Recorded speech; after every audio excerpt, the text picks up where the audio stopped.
Hello everyone, कैसे हो आप सभी। आपको मेरी अभी आवाज़ भारी भारी लग रही होगी क्योंकि मैं सो के उठी हूँ। और अभी बेड विहान भी की आज छुट्टी है क्योंकि आपको आज संडे का दिन है।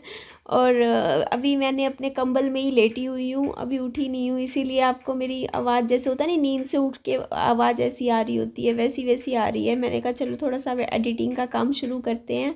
तो विहान का ये कल शाम का दिन था और विहान के लिए मैंने अमरूद काटे थे कि अमरूद खिलाऊंगी। ये आधे भी नहीं खाए विहान ने चार पांच खा के छोड़ दिए। और विहान यहाँ हमारी गोल्ड के बिस्किट खा रहा था। इधर मैं पोहा बना रही हूँ।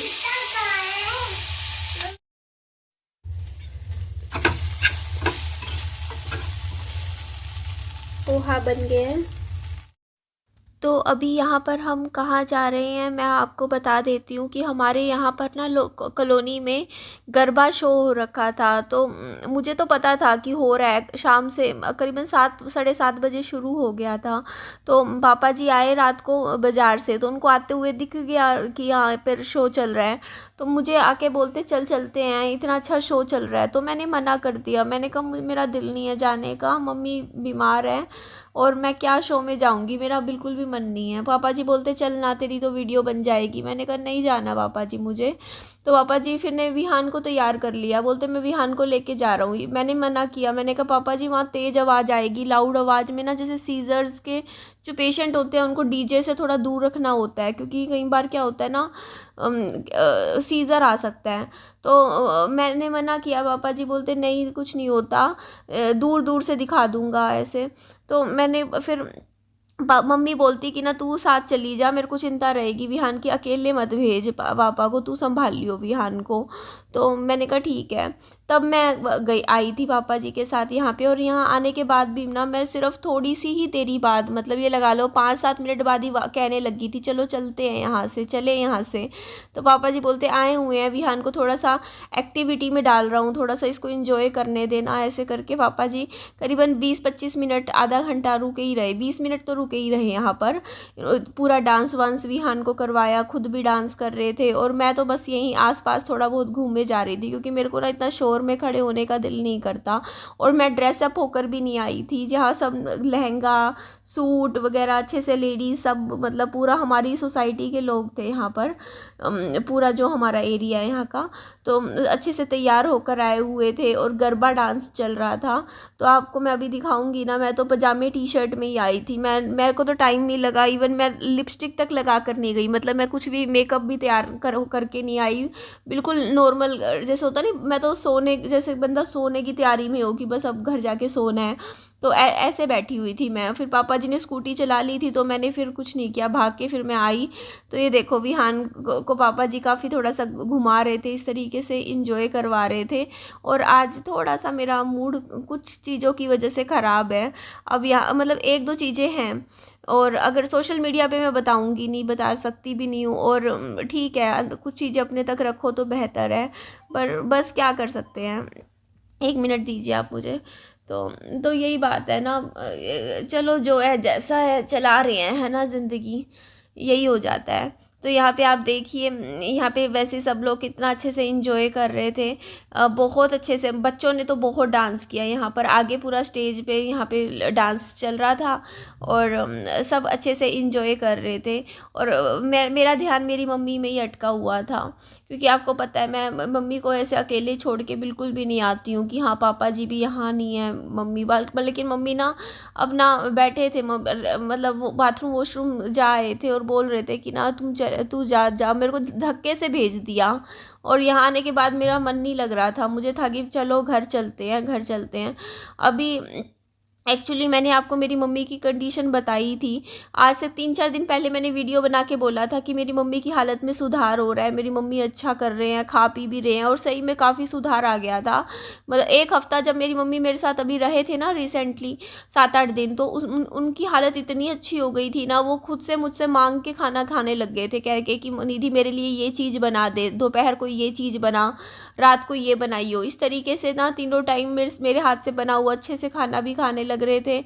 और दवाइयाँ भी सब कुछ टाइम पे ले रहे थे, तो मम्मी के मुँह ज़ुबान होता नहीं कि मुंह में भी एक जान आ गई थी ज़ुबान में, क्योंकि अभी बीच में तो बिल्कुल ही बोला भी नहीं जा रहा था, उनकी ऐसी हालत हो गई थी।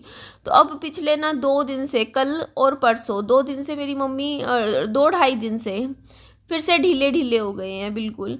क्योंकि मम्मी का ढीले होने का रीज़न ये है कि मम्मी अन्न नहीं खा रहे हैं 2 दिन से। अब हम पीछे पड़ के मैं कैसे खिलाऊँ, आप ही बताइए ना। मम्मी कह रही मेरे अंदर ही नहीं जा रहा, मैं कैसे खाऊँ। मम्मी ने जैसे, अब दूध तो ले लेते हैं मम्मी, जैसे सुबह मैंने मम्मी को 1 गिलास दूध दिया था तो मम्मी ने वो पी लिया। और जैसे दोपहर को जैसे मम्मी नारियल पानी पी लेते हैं, पापा जी ले आते हैं। और रात के टाइम ना फिर जैसे दूध मम्मी ले लेते हैं। तो और बीच में थोड़ा जैसे ज़्यादा नहीं लेते कुछ, मतलब जैसे क्या बोलूँ मैं, जैसे 1-2 चम्मच दाल खा ली तो खा ली, वो भी सिर्फ इसलिए कि दवाई लेनी है, अदरवाइज़ नहीं, मतलब सॉलिड फूड नहीं खा रहे हैं बिल्कुल भी। तो अभी मेरी मम्मी से यही सुबह बात हो रही थी, मैंने कहा मम्मी एक काम करते हैं, आज तो संडे है, कल मंडे को सोमवार को फिर से एडमिट करवा देते हैं हॉस्पिटल में आपको। क्योंकि देखिए मम्मी का ना अभी ये है कि एडमिट करवाने को पहले कल तो मम्मी मना कर रही थी, पर आज सुबह मम्मी ने खुद ही बोल दिया हाँ ठीक है, हामी भर दी एडमिट करवाने के लिए भी। क्योंकि देखिए पापा एडमिट करवाने का ऐसा है, देखो पापा जी का क्या है, सरकारी नौकरी है, तो उनको पैसे तो देखो वापिस मिल ही जाएंगे, पैसों की टेंशन नहीं है। लेकिन वहाँ पे हॉस्पिटल में जैसे एडमिट होने के बाद अभी, क्योंकि मम्मी ओरली कुछ खा नहीं रहे हैं, सॉलिड फूड नहीं खा रहे हैं 2 दिन से, तो जैसे कुछ लिक्विड चढ़ाएंगे तो उसके थ्रू मम्मी में थोड़ी जान आ जाए, ये मेरी सोच है इस टाइम। तो यहाँ पे देखिए ये सारे ना मिल के अच्छे से डांस कर रहे थे। इस तरीके से डांस बहुत अच्छा किया इन्होंने, बहुत अच्छा, इनका ग्रुप का डांस मुझे बहुत ज़्यादा पसंद आया, इसीलिए मैंने थोड़ा सा शूट कर लिया था। तो इन्हीं का ही किया था। तो मैं बस यही कह रही हूँ कि ना मुझे अभी ना मैं थोड़ी सी सोच रही हूँ इस मामले में कि हाँ, मेरे ख्याल से या फिर मंडे को एक, मैं यही सोच रही हूँ एक बार डॉक्टर के दिखा लूँ मैं, और डॉक्टर को कंडीशन बताऊँ कि देखो ऐसे ऐसे मेरी मम्मी का ये कंडीशन हो रही है, क्यों हो रही है। अभी तो बिल्कुल भी समझ नहीं आ रहा है कि ऐसा क्यों हो रहा है मम्मी के साथ, या तो बीमारी है, बीमार हो रहे हैं इसलिए फील हो रहा है, या फिर शुगर कंट्रोल नहीं आ रही है, शुगर की वजह से हो रहा है कि भूख नहीं लग रही है। दो बोलते हैं जी खराब हो जाता है थोड़ा सा ना, ऐसे लगता है मम्मी को पूरा टाइम कि उल्टी आ जाएगी, इस तरीके से उबकाई उबकाई सी आती रहती है मम्मा को। ये सब पता नहीं क्यों हो रहा है, समझ ही नहीं आ रहा। क्योंकि बीच में तो अब बिल्कुल ठीक हो गए थे मम्मी, अभी 2 दिन से ही हो रहा है। बाकी बस देखते हैं, क्या पता हो जाए ठीक मम्मी, आज है कोशिश करेंगे। आप धक्के से तो आप बताइए ना, मम्मी कह रही हैं कि मैं कैसे खिलाऊं मम्मी को, मम्मी कह रही है मेरे उल्टी आ जाएगी अगर मैं खाऊंगी तो। मम्मी के अंदर नहीं जा रहा तो धक्के से कैसे खिलाऊं मैं, कि मम्मी खाएं और उसी वक्त वोमिट कर दें। इसीलिए मैं लिक्विड में जैसे कुछ बना सकती हूँ तो वो मैं दे दूँगी मम्मी को, जैसे कुछ लिक्विड में, जैसे सूप कोशिश करती हूँ मैं, सूप बनाती हूँ मम्मी के लिए आज। क्योंकि सूप मम्मी शायद पी लें, क्योंकि उनसे सॉलिड चीज़ नहीं खाई जा रही है इस टाइम। तो देखते हैं, इसीलिए अभी मैं, मेरे फैमिली में, मेरे घर में इतनी टेंशन्स है ना, क्योंकि देखो मम्मी की हालत की वजह से। या अभी तो मम्मी आज अपनी मम्मी को याद कर रहे थे, मतलब मेरी नानी जी को याद कर रहे थे सुबह सुबह। पूरी रात ना मम्मी को ऐसे रहता है, उठते रहते हैं बीच बीच में, हर आधे घंटे 1 घंटे बाद। क्योंकि पानी तो पी रहे हैं मम्मी, अच्छे से पी रहे हैं, जैसे 3-4 बोतल ना, 3 बोतल तो पूरी पूरी 3-3.5 लीटर पानी मम्मी रोज़ पी रहे हैं। सॉलिड नहीं खा रहे हैं बट पानी अच्छे से पीते हैं, तो पूरी रात जैसे पानी पीते रहते हैं, तो उस वजह से क्या है कि वॉशरूम विजिट्स भी मम्मी की ज़्यादा हो जाती है। तो उस वजह से मम्मी को ना जैसे पूरी रात हर 1-1 घंटे बाद उठते रहते हैं, तो फिर मैं भी जागती रहती हूँ पूरी रात, मम्मी को देखती रहती हूँ। तो आज सुबह सुबह मेरे ना, मतलब मैं सो रही थी तो मेरे को आवाज़ आ रही थी मम्मी की, मम्मी बोल रही थी ए मेरी माँ मेरे को ठीक कर देना, मम्मी मुझे ठीक कर दे, मतलब अपनी मम्मा को याद कर रही थी, मेरी नानी जी को कह रहे थे मेरे को ठीक कर देना, क्या हो गया मेरे को, ऐसे ऐसे बोल रहे थे। तो अभी फिर विहान के दिन में तो फिर भी मम्मी में थोड़ा सा वो रहता है एनर्जी सी, क्योंकि मम्मी विहान को देखते रहते हैं, थोड़ा सा खुश हो जाते हैं। तो देखो अभी क्या बोलते हैं डॉक्टर, मैंने तो आपको बताया ही हुआ है, बाकी मम्मी का जो भी अभी हेल्थ इश्यूज़ है आपको आपको तो सब पता ही है। तो देखते हैं, अभी तो वही है ना, टेंशन्स तो दिमाग में 100 तरीके की रहती हैं, अभी मेरे माइंड में भी रहती हैं कि आगे आगे कैसे क्या होगा, मम्मी कैसे, मतलब सब कुछ टेंशन्स तो बनी जाती हैं। तो ये देखिए यहाँ पे विहान को, विहान पापा जी डांस करवा रहे थे कितने अच्छे से ना, मतलब हाथ पकड़ के इस तरीके से पूरा मतलब कर रहे थे। ये देखो आप, काफ़ी इंजॉय कर रहा था विहान अच्छे से। उनको विहान को बहुत ज़्यादा अच्छा लग रहा था यहाँ पे आने के बाद। और ठीक है, आना भी चाहिए बच्चे को, थोड़ा सा ना बाहर निकलेगा घूमेगा तभी थोड़ा सा खुलेगा, ओपन अप होगा। और देखिए किसी ने कल मेरे को बोला कि ना आप ऐसा नहीं है कि दूसरा स्कूल है उसमें क्या अमीरों के बच्चे नहीं जाते। देखिए अमीरों अच्छे दोनों ही स्कूलों में अच्छे बच्चे ही जाते हैं, और अमीर गरीब का मतलब क्या होता है, सब बच्चे बराबर ही होते हैं। ऐसे मतलब कमेंट मत कीजिए। मैंने कुछ भी किसी को कहीं गलत नहीं बोला, कुछ कहा ही नहीं है। मैंने तो बस ये बोला है कि मेरे को मेरा बजट के हिसाब से ना मैं 1500 रुपये पे कर सकती हूँ फ़ीस के तौर पे, मुझे पता है। और मैंने ये भी नहीं बोला था मेरा जो पहले वाला स्कूल है उसमें जाके कि मेरी फ़ीस माफ़ करो या कम करो फ़ीस बच्चे की, मैं इतना दे नहीं सकती। तो मेरे को ये था कि मैं फ़ीस नहीं कम इतना पे कर सकती आगे आगे लंबे टाइम तक। तो मैं अपने आप ही खुद से ही मैंने विहान के लिए दूसरा स्कूल पसंद कर लिया था, जहाँ पे फ़ीस कम थी, थोड़ी हाफ़ थी, जितनी स्कूल की थी उससे आधी फ़ीस थी। वो स्कूल मैंने देख लिया था, क्योंकि इस पहले स्कूल में 3100 रुपये फ़ीस थी और इस वाले स्कूल में 1500 रुपये फ़ीस है जो मैंने अभी देखा है। तो पूरी ही आधी फ़ीस है। तो ये बात है। तो अभी मैं इसीलिए मतलब अभी सोमवार तक का इंतज़ार मैं इसलिए कर रही हूँ क्योंकि प्रिंसिपल मैम ने बोला है, मतलब मैडमों ने वहाँ की पहले स्कूल वालों ने, कि हम देख लेंगे कि अगर हम देख लेंगे कि मतलब हेल्प कर देंगे प्रिंसिपल मैम। तो उनका कहने का मतलब यही था कि फ़ीस थोड़ी कम कर देंगे पहले स्कूल में ही। तो देखते हैं कितनी कम करते हैं, उस पर भी डिपेंड करता है। अगर मान लो 400-500 रुपये कम करते हैं, मतलब 2500 रुपये तक करते हैं, तब भी फिर मैं तो नहीं पढ़ा पाऊँगी 2500 में भी, तब भी मैं फिर स्कूल चेंज ही करूँगी। लेकिन हाँ, अगर मेरे दिमाग में ये चीज़ है कि अगर 2000 तक भी कर देंगे ना फ़ीस विहान की, जो पहले स्कूल में अभी 3100 रुपये फ़ीस है, अगर विहान की माफ़ करके 1500 से 2000 तक भी कर दें, चलो 500 रुपये भी फालतू चलो चले जाएंगे, 2000 भी कर दे तब भी फिर ठीक है। मैं फिर स्कूल विहान का चेंज नहीं करूँगी, फिर मैं पहले वाले स्कूल में विहान को रख लूँगी। बट इससे ज़्यादा मतलब ये तो कम फ़ीस माफ़ करेंगे, मान लो कि 200-400 रुपये तक कर दी, तो फिर तो मैं चेंज करूँगी। इसीलिए मैंने विहान को अभी देख रही हूँ मैं मंडे तक का, कि सोमवार को मैं फ़ैसला ले लूँगी विहान का स्कूल का क्या रहता है। बाकी मैंने प्रेशर कहीं भी नहीं डाला, मैंने पहले स्कूल में बिल्कुल भी नहीं कहा कि मेरी फ़ीस कम करो या ऐसा करो। वो खुद से उन्होंने बोला है मुझे कि वो कर देंगे, मतलब बच्चा है कि ना, उन्होंने कहा कि चलो बच्चे की सेटिंग बनी हुई है, नए स्कूल में जाने पे भी उसको 20-25 दिन लगेंगे एडजस्ट होने में। और जो दूसरा स्कूल है उसमें स्ट्रेंथ भी ज़्यादा है, बच्चे ज़्यादा हैं, तो वहाँ पर इतना ध्यान नहीं दे पाएंगे जितना विहान पर हम यहाँ ध्यान देंगे, क्योंकि यहाँ पर बच्चे कम हैं तो हम ज़्यादा अच्छे से अटेंशन देंगे। तो इस तरीके से उन्होंने मुझे बोला।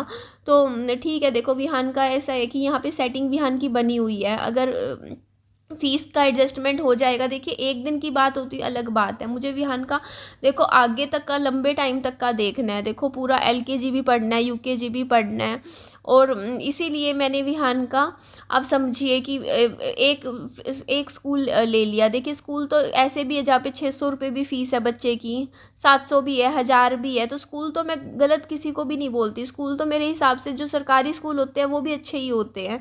मैं 3 साल सरकारी स्कूल में पढ़ी हूँ, मैं प्राइवेट में भी पढ़ी हूँ, मैं कॉन्वेंट स्कूलों में भी पढ़ी हूँ, मैं हर तरीके के स्कूल में पढ़ी हूँ।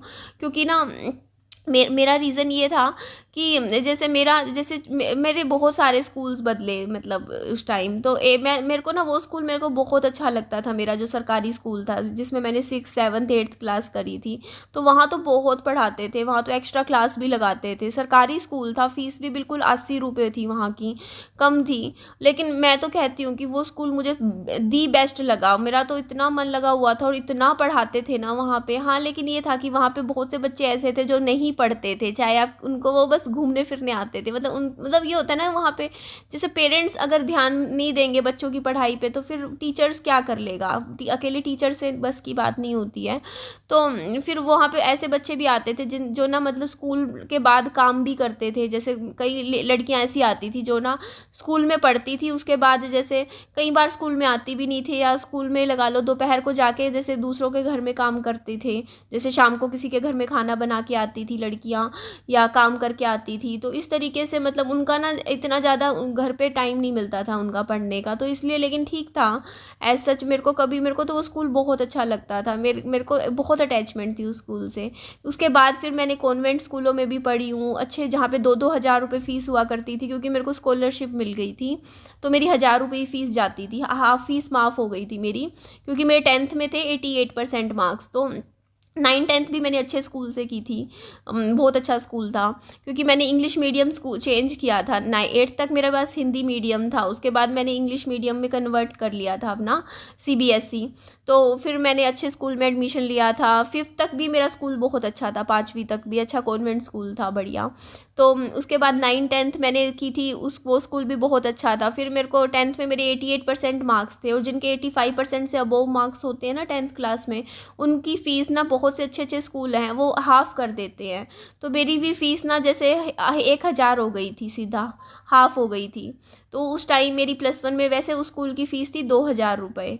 तो इस तरीके से फ़ीस हाफ़ कर दी थी, तो मैं उस स्कूल में भी पढ़ी हूँ। तो मेरे को सारे स्कूलों के हिसाब से मैं कहती हूँ कि सारे ही स्कूल अच्छे होते हैं। देखिए, टीचर्स जो है अपनी तरफ से सारी बेस्ट कोशिश करते हैं कि बच्चे अच्छा पढ़ाई करें, बच्चा कुछ लायक बने, यही बात हो जाती है। लेकिन हम ना फिर भी ये सोचते हैं कि ना देखो, अब बच्चे के लिए अच्छे से अच्छा करें। तो देखिए, मैं तो ये कहती हूँ, जो 1,500 रुपये वाला स्कूल है वो भी अच्छा है, और 3,100 रुपये वाला स्कूल भी अच्छा है, दोनों ही बहुत बढ़िया स्कूल हैं। और चाहे मेरा बच्चा वहाँ से पढ़े चाहे यहाँ से पढ़े, अगर बाकी चीज़ें हम कितना ध्यान देते हैं बच्चे की पढ़ाई पे, ओवरऑल चीज़ें, तो बच्चा जो है ना, ठीक है, मतलब वो कर जाएगा, अच्छा ही करेगा। तो लेकिन बस मैंने अपनी कंडीशन रखी है कि देखो, मेरे को देखना है, क्योंकि आगे आगे मेरे बहुत खर्चे हैं, आप समझ सकते हो। देखो, यूट्यूब कोई परमानेंट सोर्स ऑफ इनकम नहीं है, मैंने कल भी यही बात बताई आपको। और मेरा अभी ये घर की ये कंडीशन नहीं है कि मैं नौकरी कर पाऊँ। अगले कम से कम भी 2 साल मैं नौकरी करने का सोच भी नहीं सकती हूँ, बाहर जाके नहीं कर सकती हूँ, क्योंकि अभी मेरी मम्मी की कंडीशन आप देखो, उनको मैं ना आधा घंटा भी अगर छोड़ के जा रही हूँ ना घर पे, तो भी घबराहट होती है मुझे कि अकेले कैसे रहेंगे, उनको कुछ चीज़ की ज़रूरत हो, अगर उनको उठने में दिक्कत हो गई, क्योंकि कई बार उनका क्या होता है ना, बेड पे वो लेटे हुए हैं, तो उनसे नहीं खुद से बिना सहारे के उठा जाता। तो उनको बाथरूम वॉशरूम जाना है, तो वो कैसे जाएंगे, तो उनको इस टाइम अकेले नहीं छोड़ सकते हैं। और वो उनकी जो कंडीशन है, वो मेरे बच्चे को भी नहीं संभाल सकते हैं इस टाइम की। जैसे मान लो कि विहान को मम्मी के भरोसे छोड़ दिया, पहले तो मैं छोड़ भी जाया करती थी, अगर कहीं बाजार वगैरह जाना हो, तो उनको छोड़ के मैं नहीं जा सकती इस टाइम, क्योंकि वो नहीं मम्मी विहान के पीछे पीछे भाग सकते।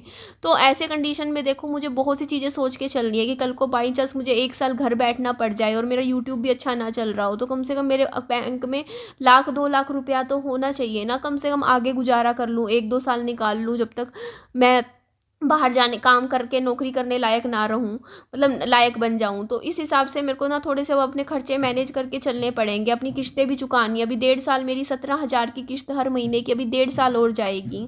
अब वो चीज़ भी तो सोचिए ना, कि वो किस्तें भी चुकानी है, घर का भी देखना है, तो अब मेरे को अपने खर्चों पे कंट्रोल करना ही करना पड़ेगा, और कोई दूसरी चॉइस नहीं है मेरे पास। और मुझे अपना थोड़ा सा ना, इसीलिए हर जगह से देखो, पहले था कि मेरे को लगता था कि हाँ मैं कर लूँगी, इसीलिए मैंने देखो ऐसे मतलब स्कूल में एडमिशन करवाया था बच्चे का, जहाँ फ़ीस अच्छी खासी थी। लेकिन अब मैं थोड़ा सा बजट, अपना बजट देख के थोड़ा सा सस्ते स्कूल में ही विहान का एडमिशन करवाऊँगी, या फिर यहाँ पे अगर स्कूल की फ़ीस कम कर देंगे तो यहीं पढ़ाती रहूँगी, क्योंकि मेरे को अभी थोड़ा सा देखो पैसे बचा के रखने बहुत ज़रूरी हैं इस टाइम, क्योंकि आगे पता नहीं कैसा क्या हो, पैसों की ज़रूरत पड़े, है ना। चलिए एंड करती हूँ वीडियो को, बाय बाय, टेक केयर।